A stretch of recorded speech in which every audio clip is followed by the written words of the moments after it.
স্থানীয় সময় সকাল 9টা 19 পারস্য উপসাগরের আকাশে তখন গণতন্ত্রের বারুদ ছড়াচ্ছে ইউএসএস আব্রাহাম লিঙ্কন। কিন্তু সেই রুটিন হঠাৎ থমকে গেল। মহাকাশে থাকা হক-হাই উপগ্রহ সিগন্যাল পাঠালো আসন্ন মৃত্যু ধেয়ে আসছে।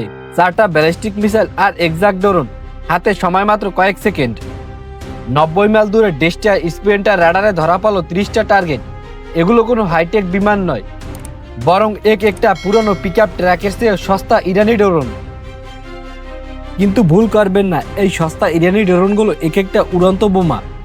এরা তৈরি হয়েছে আপনার রাডার ছিঁড়ে দিতে বা ইঞ্জিন রুম কাঁপিয়ে দিতে। জাহাজের 5 ইঞ্চি গান গর্জে উঠল, 70 পাউন্ডের একটা সেল আকাশ চিরে দিচ্ছে। প্রথম এয়ারবাসে 2টো ড্রোন ছাই হয়ে গেল, কিন্তু ড্রোনগুলো থামছে না। তারা আসছে কেবল আমেরিকানদের ব্যস্ত রাখতে।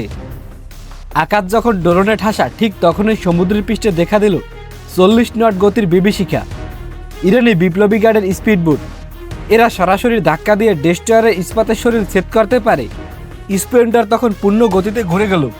উদ্দেশ্য বিশাল এক জলের দেয়াল তৈরি করা।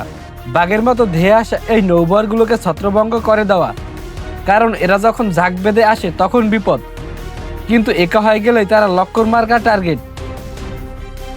ড্রোন আর স্পিডবোট ছিল কেবল পর্দার আড়াল। আসল নাটক শুরু হলো এখন। উপকূলের অন্ধকারে বসে থাকা ইরানি ব্যাটারি থেকে ছোড়া হলো 4টি নর অ্যান্টিসেপ মিসাইল। যখন নাবিকেরা ড্রোন মারতে ব্যস্ত, তখন এই মিসাইলগুলো সমুদ্রের জল ছুঁয়ে শব্দের গতিতে ধেয়ে আসছে। এই হলো আসল চাল, অপারেটরদের ক্লান্ত করা, গুলি খরচ করানো এবং মনোযোগ ঘুরিয়ে দিয়ে আসল আঘাতটি আনা। কিন্তু পর্দার আড়ালে ঘাপটি মেরেছিল ইউএসএস ফ্রাঙ্কো পিটারসন জুনিয়র। তার কাছে আছে SM-3 মিসাইল, যা মহাকাশে গিয়ে লক্ষ্যভেদ করতে পারে।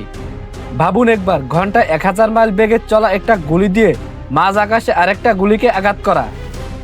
ইরান তাদের উপহার পাঠিয়েছিল, এবার লিকনের পালা সেই উপহার ফেরত দেওয়ার। হকাই ততক্ষণে লঞ্চ প্যারেডের লোকেশন বের করে ফেলছে। EA-18 গোলার ইরানের রাডারগুলোকে অন্ধ করে দিল।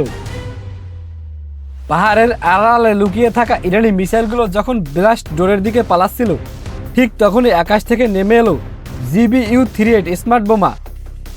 উপত্যকার মাটি কেঁপে উঠল। জ্বালানি আর বারুদের গন্ধ, বাতাস ভারী হয়ে গেল। সকালে সেই 200 পাউন্ডের গণতন্ত্রে পৌঁছে দেওয়ার কাজটা ইরান একটু ত্বরান্বিত করে দিল। আধুনিক যুদ্ধ মানে কেবল শক্তি নয়, যুদ্ধ মানে নিখুঁত টাইমিং আর সিনারিও লড়াই। যুদ্ধের ময়দানে 1 সেকেন্ডের ভুল মানেই পরাজয়।